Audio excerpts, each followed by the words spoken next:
Merhaba arkadaşlar, kanalıma hoş geldiniz. Bugünkü örgü anlatımda Tunus işinden kazaya örgü modelinin anlatımını yapacağım. Model gerçekten çok güzel, çok hoş duran bir model arkadaşlar. Dilediğiniz örgü çeşitlerinde kullanabilirsiniz. Kazak modellerinde de kullanabilirsiniz. Benim çok hoşuma gitti. Atkı, bere, eldiven, kırlent veya bebek battaniyesi olarak da değerlendirebilirsiniz modeli. Arka yüzü bu şekilde. Ön yüzü ise bu şekilde arkadaşlar. Modelimiz tek sıradan oluşuyor. 4 artı 3 tane ilmek. Yani 4'ün katlarında en sonda 3 tane ilmek eklemeniz yeterli olacak. Ben şimdi burada kısa bir anlatım yapacağım arkadaşlar. 19 tane zincirlerimi çekerek modele başlıyorum. 19 tane zincirlerimi atıyorum. Zincirlerinizi ne çok sıkı ne de çok sert yapın.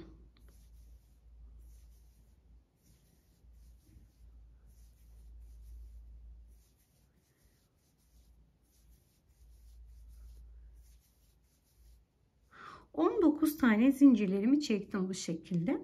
Şimdi her zincirin içinde bir tane ilmek çıkartıyorum. Çıkarttığım ilmeği şişimin üzerinde biriktiriyorum.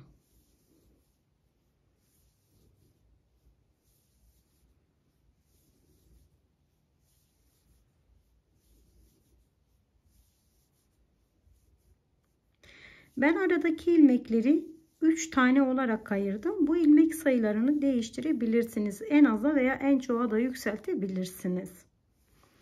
Bütün ilmeklerimi topladım. Geri dönme işlemini yaparken bütün ilmeklerimi çift olarak alıyorum. Öncelikle şöyle ikisini çift aldım. Daha sonra şuradaki ve şuradakini yine çift aldım. Aynı şekilde sıra sonuna doğru geliyorum.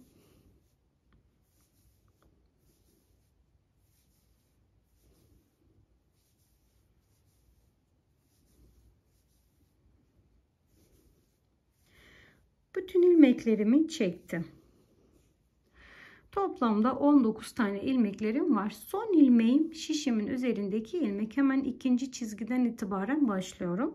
Ve ara ilmeklerimi ters örgü olarak örüyorum. Bu şekilde başına doladım. Bakın şöyle ön tarafta ipimi tuttum.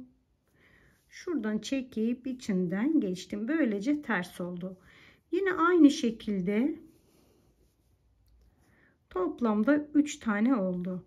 Dördüncü ilmeğimin sağında ve solunda ilmek alıyorum. Önce sağında, sonra solunda bir ilmek aldım. Yine aradaki 3 tane ilmeklerimi ters örgü olarak örüyorum. Ters örgü olarak ördüm. Şimdi tekrar dördüncü ilmeğimin sağında ve solunda ilmek aldım. Yine aynı şekilde 3 taneyi ters örgü olarak ördüm. Dördüncü ilmeğimin sağında ve solunda ilmek çıkarttım. Aradaki 3 taneyi tekrardan ters olarak ördüm. Dördüncü ilmeğimin sağında, solunda ve en sonda 3 tane ilmeğim kalıyor. 2 tanesini ters örgü olarak, bir tanesi ise kenar ilmeği olarak ördüm. Yani bu şekilde sırayı tamamlamış olduk. Geri gelirken aynı şekilde hepsini çift aldım. Sağında ve solundaki ilmeğimi bakın şöyle 3 tane birlikte aldım. Aradaki ilmeğimi çift alıyorum. Sağında ve solunda yaptığım ilmeğimi tek olarak çıkarttım. Bu şekilde tek ilmekmiş gibi çıkarttım ikisini birlikte. Aradaki 3 tane ilmeğimi ördüm. Çift olan ilmeğimi tek seferde çektim ikisini. Aradakini çift, şu ikisini 3 tane birlikte alıyorum ve en sonunda üçünü ördüm. Model sürekli tekrarlardan oluşuyor arkadaşlar. Yine tekrar ediyorum modelimi. 2 tane tersim var. Şu şekilde toplamda 3. Yine bunun sağında ve solundan birer ilmek çıkartıyorum. Geri dönüşte şu ikisini birlikte çekiyorum. Aradaki 3 taneyi tersimi örüyorum. Tekrar bunun sağında ve solunda bir ilmek, geri dönüşte ikisini birlikte çekiyorum. Aradaki 3 tane ilmeğimi ters örgü olarak ördüm. Sağında, solunda bir ilmek aldım. Aradaki 3 taneyi ters örgü olarak ördüm. Yine 4. ilmeğimin sağında, solunda aldım. Son 2 ilmeğimi ters örgü olarak ördüm ve kenar ilmeğimi 2 katından ördüm. Şimdi geri geliyorum tekrar.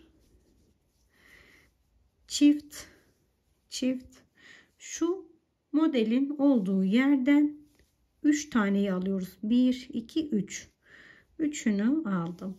Aradakileri çift, modelin olduğu yerde 3 tane. Aradakileri çift, modelin olduğu yerde 3 tane.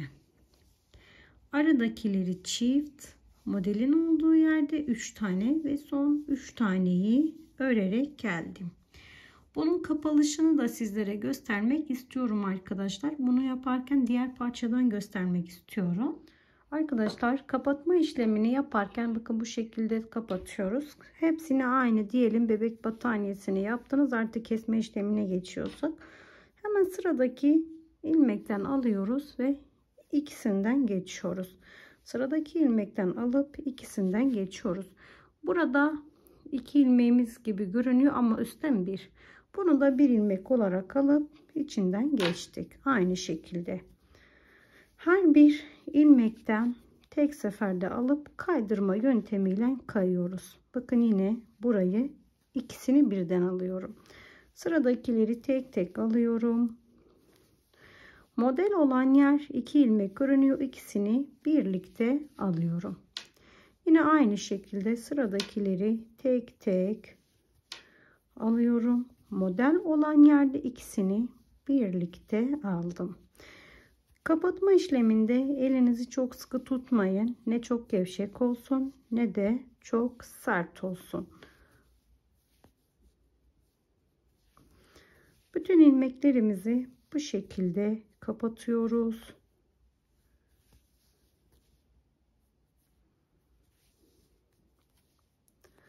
Model olan yer bildiğiniz üzere bakın çift ilmek gibi görünse de aslında tek ilmektir.